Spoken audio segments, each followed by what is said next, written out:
The ability to group tabs when you're working on certain projects or certain daily routines can be really powerful. For example, these color-coded little buttons down here are groups of tabs that I have that I created kind of on the fly, and it keeps me organized, it keeps me focused. So, for example, I click this one color-coded button, you can see that this purple line runs underneath all of these tabs. So I can still open more tabs. I'm not forced to just stay in those. So once they're open, they're all accessible, and I can go back and forth and easily close them up by clicking that purple button. If I want to close a group entirely, I right-click on that purple button and I can close the group. I can change the color, I can change the name, I can ungroup them or delete the group. So if I close this group here, it's just going to live down here. This becomes really good, valuable real estate. For example, if I right-click, I can add this tab to a brand new group. Maybe I call it Daily, and I give it a good color. Now, Aspen's not in that group yet. I can right-click and say Add Tab to Group, and either say New Group altogether, or again, Daily.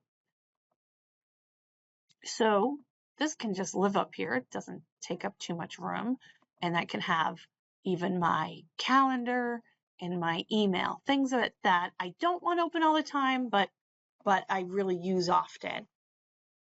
So let's kick it up a notch. I have 4 open tabs right now, and let's say I'm going back and forth between these digital literacy standards and maybe my lesson plan over here where I need to add the standards. So I could go back and forth between tabs, or I can right-click that tab and do the new add to new split view, which now you can see this is one tab. There's no separation here. So one tab goes to these 2 split views, and they still can be manipulated this way as well. So when you right-click this left side tab, you'll get this pop-up which will ask you what tab do you want to add to the split view. So in this case, I think it would be beneficial to have my lesson plan on the right and my standards on the left. But you might say, Lisa, I can't read anything, and now I'm going to be scrolling back and forth. Well, if you come up to the percentage and make it about 75, and you can make this an exact number too, and then feel free to center it down here. And you can do the same over here. Now you can see both screens and scroll within both. So if this is something you would use a lot, let's say this is often how you create your curriculum, or you could even have your Google Classroom on one side and your gradebook on the other side, or what have you, multiple reasons.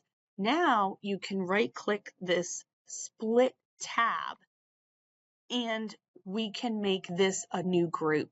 So add tabs to new group and maybe call this curriculum. Pick a color if you want. Now, whenever I am working with these 2 tabs, I can pull them up for this view.